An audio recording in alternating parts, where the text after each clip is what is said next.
Welcome, everybody, to the A Little Less Fear podcast. I'm your host for the show, Dr. Lino Martinez. Oh, yeah.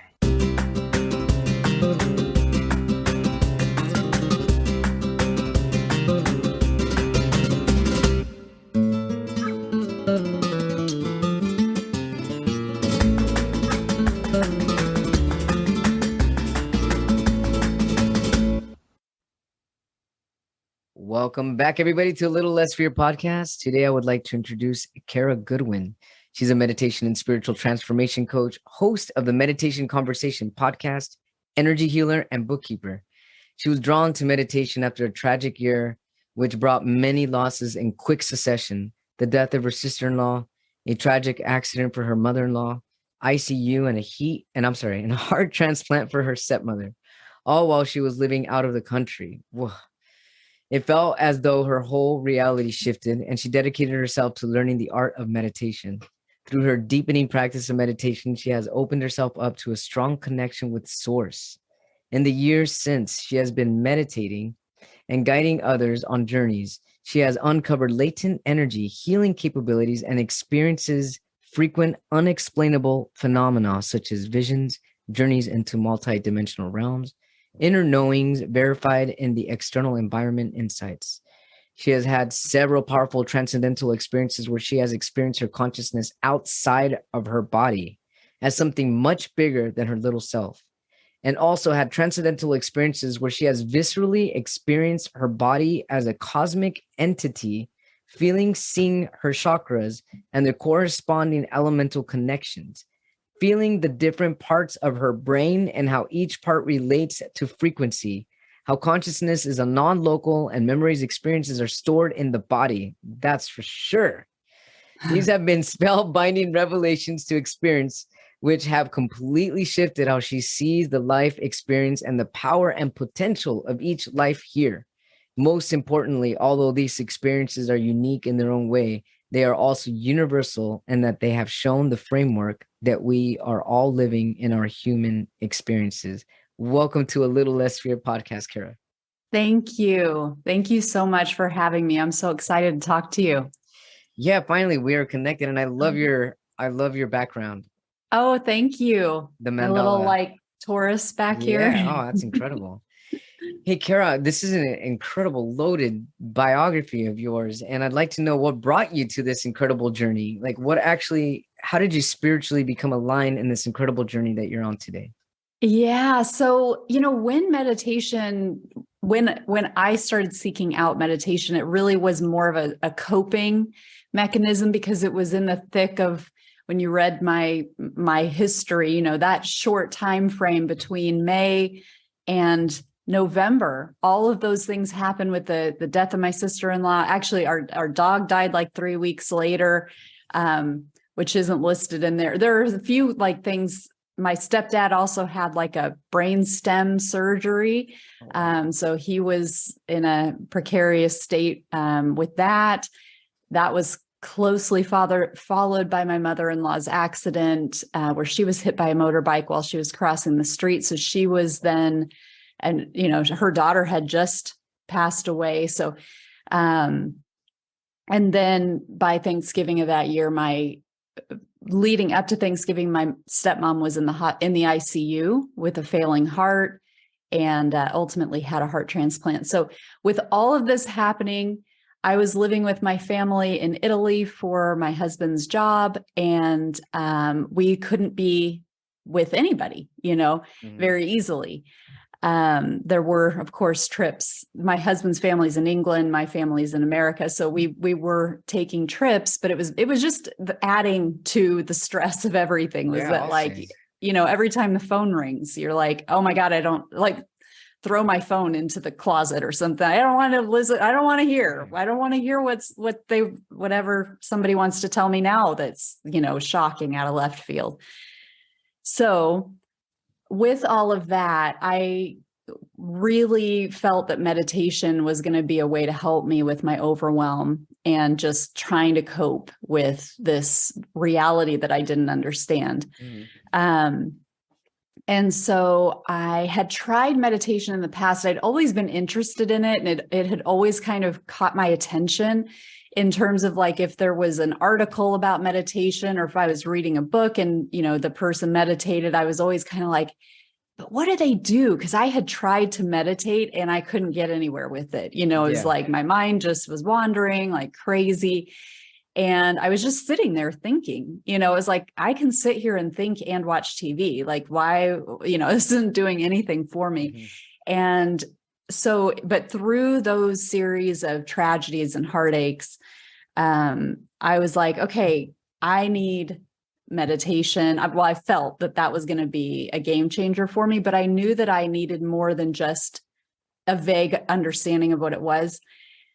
So I actually kind of did an inward prayer. I really distinctly remember dropping my kids off from school and walking home by myself, and just talking to God in my head. And I was kind of agnostic, I wanted to believe in God, but I don't think I ever didn't believe in God, but I really didn't feel very connected. Like I kind of just felt like there was so much tragedy all over the world. There's so many people in need that like, why should God listen to me?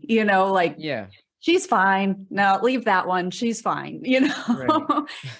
And so it was sort of a Hail Mary, in the athletic sense of like, okay, I don't know where to go to figure out how to meditate. I was living in a, non-English speaking country. And although I could speak the language ish, I could get by, but I knew that like I wanted to dive deeply and not have something like language be a barrier. Like I really wanted to be able to dive into it.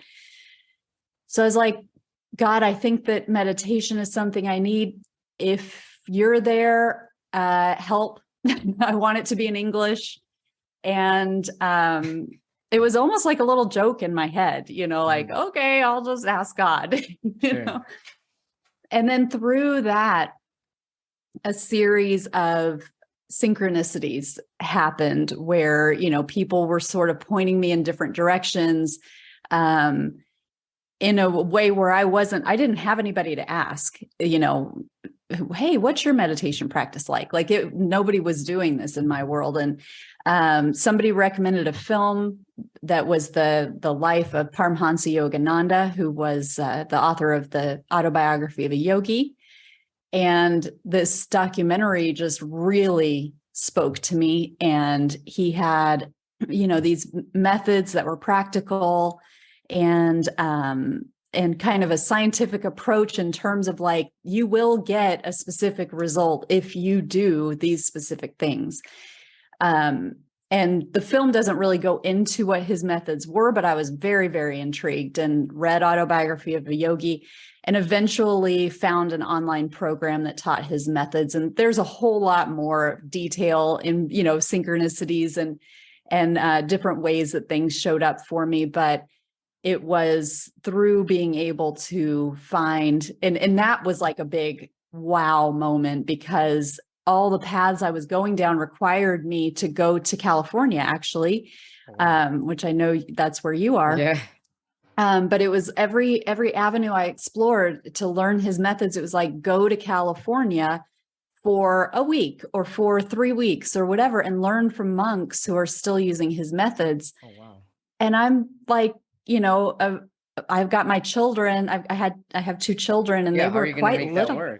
Right. And I'm living in Italy, so it's I don't have the luxury of just, like I very practically, my husband was traveling for work all the time. And there was like, that was not going to happen. And I knew that there could be a chance once we moved back to America, but that was going to be like 2 or 3 years from when I had started this journey. So when I finally, after like, roadblock, and found an online program that had a pretty tech savvy, program where you can learn remotely. There's no need to be in person. I was like, it felt like the clouds parted and the sunlight was streaming right on me. And I was like, oh my God, here it is. So that was how I got on my meditation journey. What were some of the few things that you learned in the beginning that started to align you with meditation, getting you comfortable with it?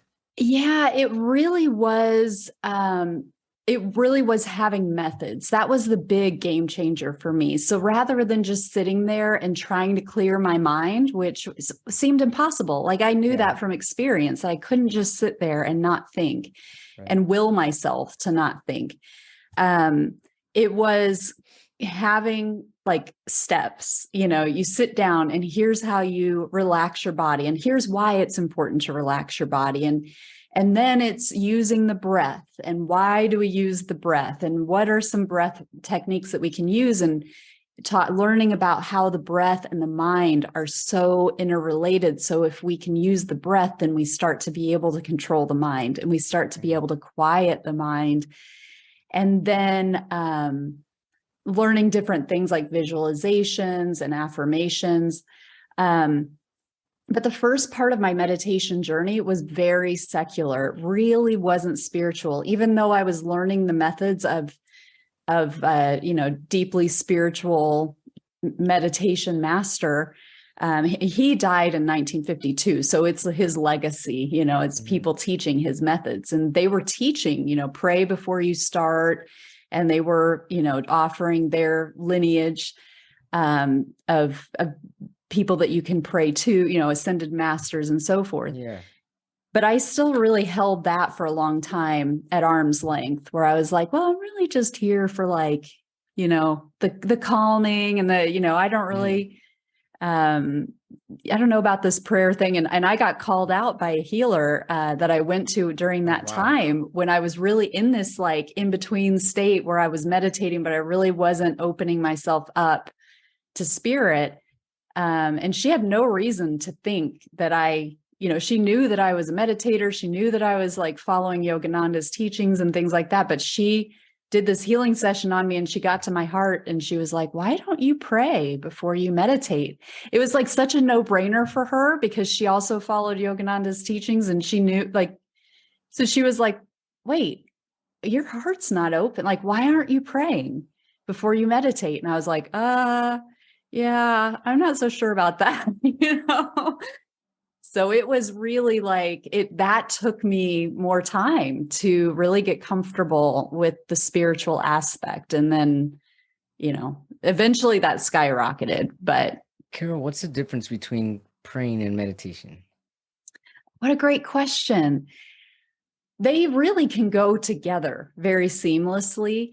Praying is really the asking, it's really like it requires some thought. It requires some, you're getting into the language, you're using the language part of your brain. I've heard masters say, praying is talking to God, meditation is receiving and listening. And that resonates a lot with me too, where it's like listening, but not really with the ears, listening for just you can listen and feel, listen and just like pick up on the subtleties that are happening inside, listening or feeling for tension, but also for inspiration and guidance. And those things can be subtle. So, meditation meditation is a lot of things, that are done with intentionality. And one of those I would say is the listening and the receiving. Awesome. So then you learned from this, it was a healer that told you this? Yes. That's interesting that the healer was able to tap into that and know that you weren't praying before meditating. It's so interesting because the whole thing was interesting because I was on a retreat and it was a retreat for yoga. Like this organization follows Yogananda's, they're dedicated to Yogananda's lineage and his teachings. And it was actually in Italy, in Assisi, where St. Francis is from.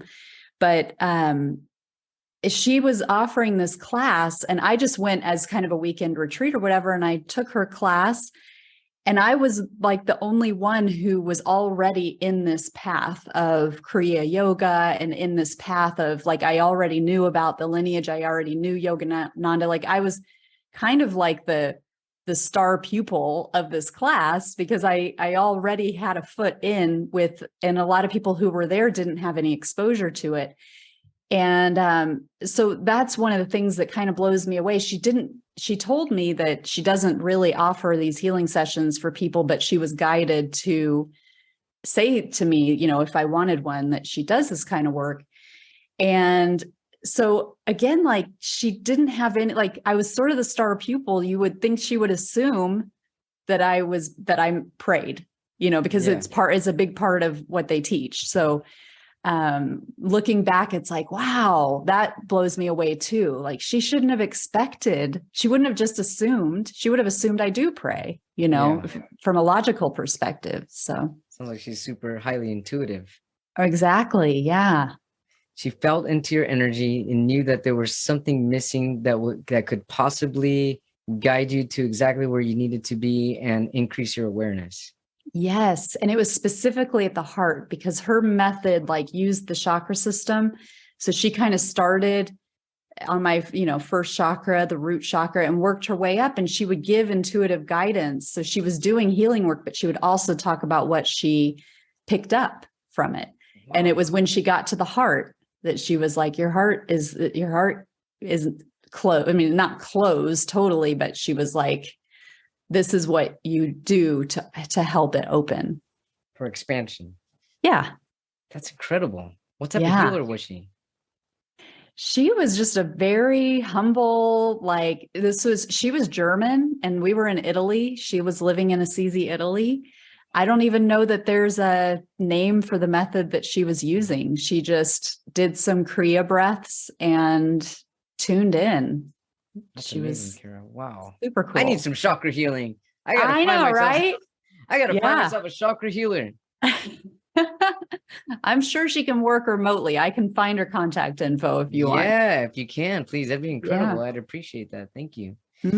So I saw on your biography here, on your page, that there are some questions that you're ready to ask. So that you're ready to answer. So I'm ready to ask these questions. Okay, awesome. And I'm excited about it because I've never asked these questions with anyone before. So I want to start with the power within us and how we deny it and give it away. What do you mean by the power within us, and how do we deny it and how do we give it away? Yes. So this is one of the things that in the introduction, you were talking about different visions that I've had, different experiences that I've had where I've really experienced myself as energy. I've seen myself as energy. I've experienced myself without form. And it's a testament to the fact that we are these powerful beings. We have these huge reservoirs of energy within us, but we're very inclined to kind of make ourselves small and to defer to others and to really kind of like you just said, hand our power away. And that we do this in a multitude of ways. So we can do this with, well, if we talk about spiritual lineages, if you're in a spiritual guru kind of relationship, we can even do it in that type of relationship. You can do this with anybody that you sort of default to, where it's like, oh, this person knows the answer. And without searching within or without really trusting the insights that you're getting within yourself. So it can be very easy to be like, oh, this person has more experience, has been doing whatever for longer. I mean, a therapist is a good example of a potential, where it's like, oh, this person has had all this training. They have their doctorate, they have, whatever. And so they must know. And sure, you can get so much help from professionals, and we don't want to override any sort of inner wisdom that we have within us. But we do this we can even do it in terms of the media, where we're saying, whatever the hot topic that the news is on about today, this is what's important to me now, and politics and So many ways that we just, it's really like using the masses, the mass consciousness, what everybody's talking about, where everybody's energy is focused, and just going, okay, this is where I'm giving my energy right now. This is where I'm giving my thoughts. So one of the many, many ways that I have reclaimed my own power is through not engaging so much with the news. For example, I used to be very tuned in to whatever was happening in the news cycles. And I could converse really easily about, whatever was happening in the world. But when we think about the fact that the news that we're consuming is written by human beings who at some point there is an agenda. So this isn't like some conspiracy theory. I'm not saying any specific news networks because I see it on all sides, but everybody's answering to somebody, and everybody has something that they want you to buy into. And it's about like, what is really important to me? What is really, if we're not worried, but if we're working on our spiritual growth, for example, we are energy beings, and everything that we focus on, we're giving our energy to, at the expense of our own energy. So I had to have a realization within me of like, I'm really spending a lot of time focusing on all these things that are happening in the external that I'm not even going to remember in a week's time or in a day's time. And I'm doing it at the expense of the things that I could be doing that are actually helping me to tap into my own energy system and my own inner knowing. So I find that people make sure that I do know when something big has happened that is worthwhile. My husband's been traveling, and he just flew home today from Colorado, and he was like, well, hopefully my flight's okay. And I'm like, oh, because of the rain, the storms. And he's like, well, you heard about the American Airlines, thing yesterday. Like, no. Yeah, I was like, no, I don't know what happened, And so he'll catch me up, or people will be talking about it and I'll figure it out. But so, I mean, that's just one example where it's like we, particularly with mass consciousness and this kind of herd mentality where we just allow our attention to follow what is hot right now. It's like, that is not an empowering way to exist. Yeah, I totally agree with you on that. Yeah, I even get anxiety when I'm about to check my email and I open up the browser and there's like all this news. I'm like, no, I don't care about Kim Kardashian. No, it's like right away I want to get rid of it because it doesn't help raise my vibration. Not at all. Exactly. Yes. So the other question is, can we talk about the transformation capabilities of meditation? I know that's a loaded question, but at least the top 3 if we can. Yes.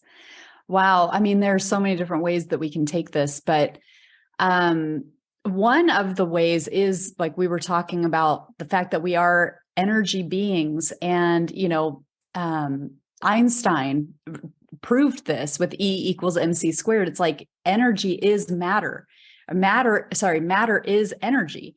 And so we are energy beings, and it can start. A lot of people are like, oh, it's, the woo-woo thing. It's like, oh, it's energy, it's woo-woo. It's like, no, actually it's scientific. There are measurable things that you can do.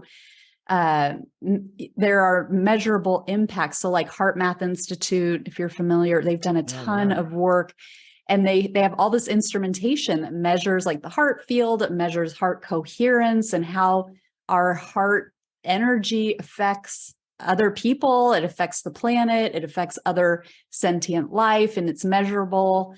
They're using instrumentation. Yeah, I did. I think I saw Dr. Joe Dispenza talking about this.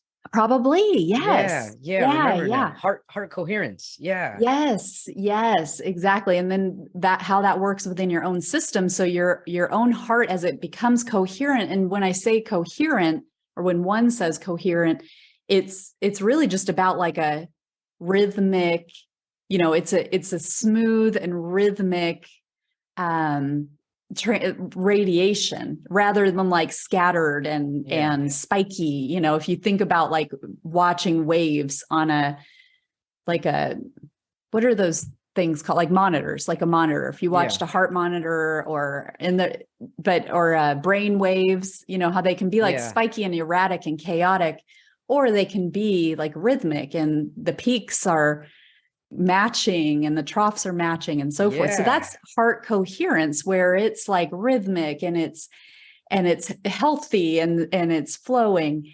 That also radiates up to our brain. So when we have heart coherence, you can have heart brain coherence, where your heart is actually radiating, the waves are radiating up to the brain and they're affecting the rhythms of the brain.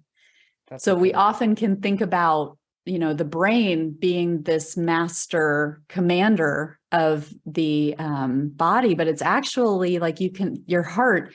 What was I reading the other day? Your heart is like thousands of times. I want to say it's got, this could be wildly wrong, but I want to say I read 100,000 times more electric. I believe it. Electric field than your brain. Yeah. But it could have been like 1,000. But anyway, it was a lot. It was a lot. And then the magnetism of the heart was like 5,000 times more magnetic than the brain. So it's like, gosh, your heart is like so strong. So I sort of jumped ahead a little bit to some of the brain stuff. But in terms of transformation with meditation, we have this ability to really affect our physical being, our physiology, in terms of bringing more calmness and all of the cortisol levels and serotonin. It's all related, particularly with what's happening in the brain, with the certain meditations that will get you to focus more in the front or at the third eye, the pineal gland. They're strengthening, they're bringing all of your focus up into those executive centers of the brain. And those are also the centers where you have your creativity and your intuition and your altruism and your joy and your connection. So when we're active in this frontal part of our brain, we're having all those kind of higher human experiences. And then lower down in the brain is where we have the more primitive part. So we have like the fear and the anger, the rage, the disconnection, the kind of impulsive part of us. So that's lower down in the brain. Well, if we're meditating regularly and we're bringing our focus to the front of the brain, we're starting to train our brain that even when we're not meditating, this is the strong, active part of the brain. This is our launching point. So even outside of meditation, we're able to hold that kind of that calmness, that creativity, that happiness. Yeah. And we're not so triggered because the lower part isn't getting as much attention. So it kind of becomes weaker. We're not so quick to come into judgment, to come into anger, sadness, because that's not the part of the brain that's used to getting the energy. Does that make sense? It does. And also what I'm feeling into what you're saying is that this meditation and the way you're describing everything coming into harmony, kind of like we're talking about like everything, just the whole heart coherence and the brain coherence. What I'm feeling is like, that's actually how your mind, body, and soul becomes connected. Yeah. Yes. Yeah. I mean, that's one of the things also with meditation. It's such an amazing tool for so many reasons, because you can come at it really from like, I just need to feel calmer, like I just need to not feel overwhelmed, the way that I approached meditation. Mm-hmm. And of course, you can also use it to help you connect with your spiritual aspect and get more into that alignment. So when you were saying that, it's kind of like, yeah, we've got all of these aspects of ourselves. We've got our emotional part of ourselves. We have our physical part, we have our mental part, the thinking part, and we have this eternal part of us that is the spirit. And meditation helps us to be able to kind of get those lined up and make it easier for us to connect to our spirit, because so many people are walking around and they're cut off. Completely disconnected. They're so cut off. They might be cut off emotionally. That's definitely going on, but so many people are cut off spiritually, and they're denying that part of themselves. And I question the effect on their quality of life when they're unable to see themselves as an eternal being. You know, if you feel like your whole world is only what you can see, hear, smell, touch, taste, think, and emote, you know, and that there's nothing else beyond that. You know, you have to wonder, like, how satisfied can you be? How purposeful can you feel if you're not nurturing that connection? Oh man, I agree with you there 100%, Kara, for sure. And you know what? I feel though, I do notice that and mostly on social media, where I've noticed like the newer generations, like people even in their 20s are becoming spiritually aligned and teaching the world. And I'm actually like, wow, I wasn't like that in my 20s. Like I can see that there's some changes that are actually starting to evolve now, which is incredible. Yes, I am with you. I mean, we're a similar age. You were sharing that you're about to have a birthday. I'm slightly older than you, but we're very similar. And I am seeing the same. I'm noticing the same thing. I mean, people, like you say, it's like they're like skipping. They're like just skipping the whole queue. You know, it's like, wait a minute. Like, I had all kinds of steps I had to do before I got to that point. But there are all kinds of theories about why that's happening in terms of, you know, the energy of the planet, the energy from the sun, and the different sun energy, the different planetary energy that they're born into. And also at a spiritual level, at a soul level, the mission of souls who have been born at certain times, you know, and the gifts that were able to that didn't go to sleep, you know, the way that they did for older generations.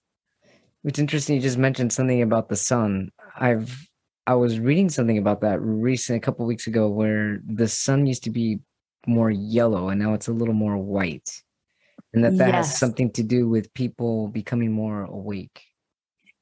There's all kinds of like, I know, maybe it's just the theory, but it's something about it. I'm fascinated by it. So I feel like there might be some truth to this. Oh my goodness. There's so much with like galactic activity and what that does to human awakening. There are all kinds of things that happen with the sun, solar flares, CMEs that are called coronal mass ejections.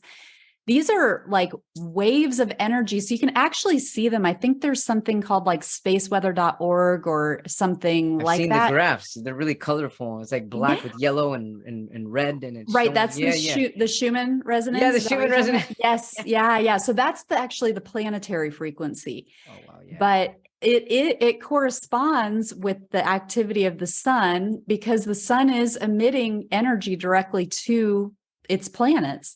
So it's really interesting to see. There are people, like I'm having somebody on my podcast in a couple of weeks called Alexis of Ascension Diaries, and she analyzes space weather. So she tracks what's happening with the sun, and she's just taking data from different people, different organizations. So there is something I think called spaceweather.org, and they'll show like the sun. It's a video, a close up. I don't know how, like some satellite is monitoring the sun, and they show these videos of like ejections of energy from the sun. And so there are these coronal mass ejections, there are solar flares, and they have different ratings like X flare, M flare. And I'm not I don't know a lot about what the different categorizations are. But it's interesting to watch, like oh, we're getting a lot of X flares, for example, and then there will be like volcanic eruptions on the planet. There will be earthquakes, like big earthquakes and storms. And so it's interesting to see this data side by side, because it takes about 3 days, like that when the sun shows one of these like eruptions or ejections, for that energy to hit the planet. But it's interesting to see how the planet responds. And then, of course, like we've been talking about, we are energy beings. So even though this is invisible energy, it affects us. You know, we are walking around in charged energy from this solar radiation. And I find it totally fascinating. I'm probably It's not the incredibly right person to go deeply in it, but there's other stuff going on too, in terms of like high frequency photonic energy that's in the galaxy that the solar system has been moving through, and Earth is moving more and more into. And of course, then that becomes a part of our atmosphere, and it affects our consciousness. It affects our awakening. So it's anticipated that we'll see more and more people awakening and tapping into higher levels of consciousness. And, you know, with that projection, meditation can be a huge, huge benefit, because you are getting into calmness. You're kind of controlling your energy. And so that as you're being affected, whether you know it or not, by these solar, galactic, high frequency energies, that it's just easier to not get thrown off, because you're leading me into the next question. You're right on point. Why is energy such an important part of meditation? Yeah, well, that's one reason. Yeah, right. Exactly. You know, this is another one where it's like, so there's so many different ways that we can go into that, but one of the things is that we are energy, and like we were talking about. And so when we're in meditation, we're tapping into ourselves. We're sensing ourselves as energy. We're feeling into this non-physical part of ourselves. And then you can take that further and learn how to direct that energy, how to focus that energy. That can help with healing, for example. So when we start to, the first step is just accepting that you are energy, not closing off like that's woo woo. So step 0, accept it. Yeah. And, step 1 is then, taking time in stillness and just exploring and being, okay, I'm still in my body. I'm still in my mind. Let me feel into what I can perceive in terms of the non-physical aspects of me.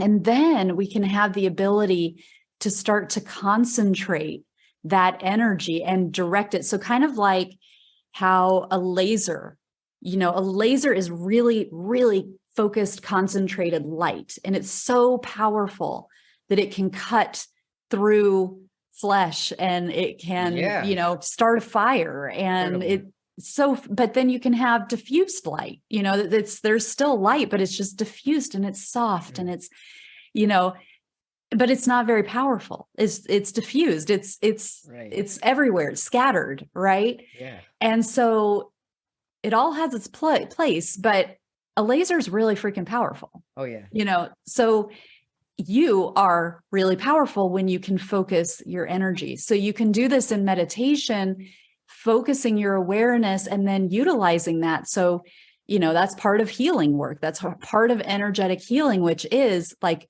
connecting with the energy that you are, and then knowing how to use it, how to direct it, how to concentrate and focus so that you can send that energy where it needs to go. And it's also how we become badass human beings who are making change, because we have the ability to focus on what's important outside of meditation. Mm-hmm. So we know that we have a certain amount of hours in the day. We have a certain amount of energy. We can't focus on everything. And so if we are able to, this doesn't matter, that doesn't matter, that's not important, this isn't important, this is what matters. And for the next 2 hours, this is what I'm doing. Texts be damned, Facebook be damned, news be damned, whatever. I am focusing, because then I can get myself into, I can utilize my energy. I can utilize also the energy around me that is helping to, that's available for me to tap into to affect change here in my physical reality. I love that. I've never heard it described that way. Kind of like this, the way that your analogy is really incredible. The whole laser, you can have a powerful light or you can have a diffuse light. I love that. Thank you. Become that powerful light to make the change that you need to see happen. Absolutely. Carol, that's incredible. Thanks for sharing that. Thank you. Could you describe your experience in seeing how time works? Oh my goodness. Oh yes. my, I have to ask that. I had to. Yes. This is awesome. So this was actually one of my first, I call them like multidimensional experiences, where I like start to go to bed, some people think that I'm talking about lucid dreaming, but it's basically like I am not sleeping, but I'm seeing these patterns. I'm seeing geometries. I'm seeing it. Sometimes it's like I'm in this domed room, but it's like got all these, a lot of times it looks kind of like a cathedral, like the inside of a cathedral, but with all these like geometries in it, like these a kaleidoscope type thing. That's part of it sometimes too. A lot of dome, kind of like, I'm in the middle of like a dome, but it's very kaleidoscopy, very like geometric. Anyway, so the first time that I really had one of these experiences where I was like, whoa, I mean, it was kind of like I was on mushrooms or something. Mm-hmm. And so the experience, there was many, like I was kind of in different places, and then I would like rise, like I would literally feel like I was lifting into a different kind of realm or something. And then I could like lower back down and raise back up. And it was like really, really wild.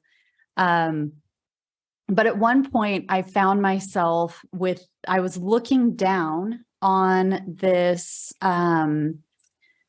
like this circular spherical, with all these like pathways almost, and they were different levels, so different heights, but it was very like spirally, I guess. And I just there wasn't any sort of guide with me or anything. But I just understood. I was like, oh, this is time. I just had that knowing. The feeling, so you knew, yeah. Right. And so it was like, and it was like, okay, well, how does this work? And it was like, time was whatever you were experiencing. It's just because on this wheel, it's where your focus is. So rather than it happening like, well, now it's 5 o'clock because it was 4:59. Mm-hmm. And before that it was 4:58. It's like, I'm just focusing on this point on this spiral. And that's why I'm experiencing what I'm experiencing. So like, I knew in this state, I knew that I was experiencing something I'd never experienced in my life. And I want to say it was October 14th, at that, whatever year. And, it was sometime in October that year.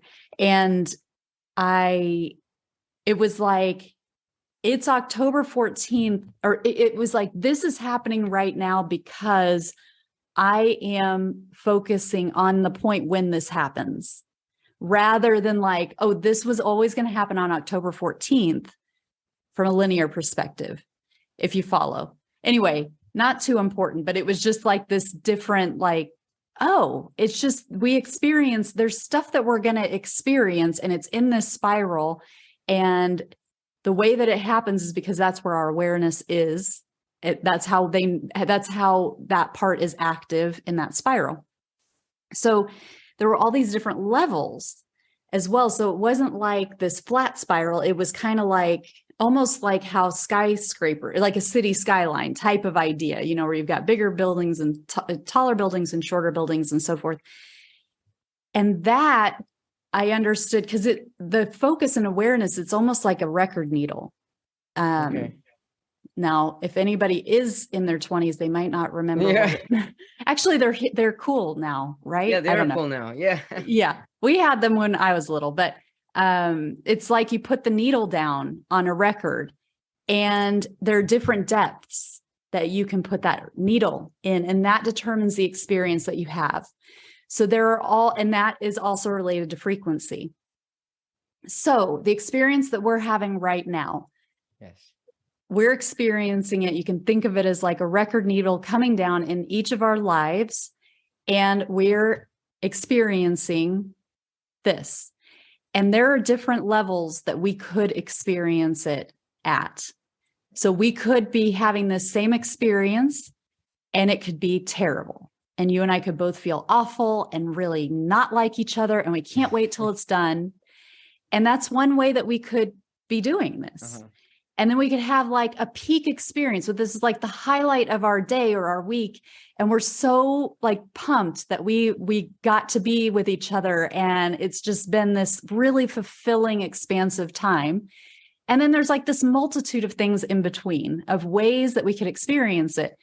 And it matches up with frequency too. So that there's a frequency element to that.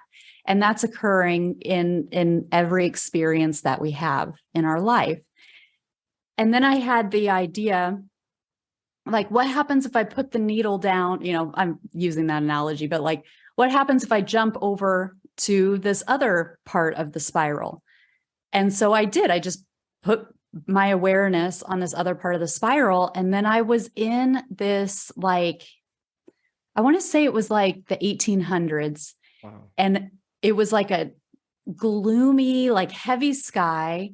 And there was a big tree, and there was a horse. And then there was like this tall, like kind of stone building type of thing. And there was a little girl. There was like maybe a 10-year-old girl there. And nothing that I recognized from my life. And I had the idea that it was like Scotland, something like that. And I was like, oh, that's what's going on over there. Okay, I get the idea. And then I like went and explored something else. I had a different experience, but I never really understood if that was like me, a different, incarnation, a different lifetime. Because it was in like my spiral, or the spiral where my life is. So it wasn't, I still had, I kind of look back on that like, oh, I was kind of hasty in just moving on. Like, oh, okay, I get it. That's almost like, I feel like it was almost like time traveling too, right? Like you can actually time travel within your meditation, right, within your visions. Yes. Yeah. Because it was happening. It was like, oh, that is what's happening over there on that part. I mean, it's happening now. Mm-hmm. It's kind of like, from my understanding of some dreams, that's kind of what happens when you dream sometimes too. You're able to tap into that part, the different time frames. Right. Yeah. Yeah. Dreams are a whole other interesting totally realm. Yeah. Kara, if you can go back to the time before you started meditating, the time when you kept getting all this bad news after bad news, when you were in a darker space, knowing what you know now, if you could actually take that, meditate, and go time travel to that time, what would you tell yourself? What a great question. Well, I mean, the first thing that comes to mind is, it's going to be okay, and, that it's going to change everything, and it's going to be okay, but it really, it's it's great when we can look back on experiences that have just been devastating for us, and to be able to see like, okay, that was a catalyst to something extraordinary. True. And to be able to keep building on that and get the most out of it is all we can do. Because these kind of things, we all have our traumas. Nobody is immune to having these traumatic times. And so to be able to utilize them for our own growth, I think that's really all that we can do. Totally. Absolutely. Kara Goodwin, everybody, on A Little Less Fear podcast. She's also a meditation and spiritual transformation coach. I said transformational. I guess it's kind of part of the same thing. How can our viewers or watchers and our listeners find you if they need some spiritual transformation and if they want to tune into your podcast? Oh, thank you so much. So the podcast is The Meditation Conversation. You can find it everywhere and on my website, which is themeditationconversation.com. I have my own website for all the meditation stuff at karagoodwin.com. And I'm on socials, at Instagram and Kara_Goodwin_meditation, and LinkedIn and Facebook. I think both of those, I'm Kara Goodwin Meditation. So I'm easy to find. So awesome. I'm really glad we had this incredible conversation. I feel like I'm ready to meditate when we get off here. We're done with this podcast. Thanks so much for being on A Little Less Fear podcast, for sharing your incredible wisdom, your light, and your energy. I look forward to keeping in touch with you. And just thanks again. I really appreciate this connection. Thank you so much. This has been such a blessing. Indeed. Thank you so much, Kara.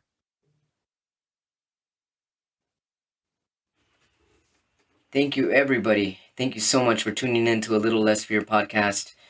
I keep going because of all of you, all of the viewers, the supporters, the listeners, the followers, the subscribers, the feedback, the comments that I get. I'm just really grateful to be where I'm at and to be able to bring all these people here on this platform to motivate the world. It motivates me to keep going. It motivates me. It lights me up to keep going and going and going. And because of that, my website's also going strong. I've created an incredible resource page for all kinds of people, anybody needing support of any kind. Please check out my website at www.alittlelessfear.com. And I've also launched freelance poetry for businesses, for marketing, for people that need something creative. Check it out. It's fun. There's video poetry. It's visual poetry. And if you have any other questions for me, you can also email me at littlelessfear@gmail.com. Thank you so much, everybody. I love you all, and just a million thanks.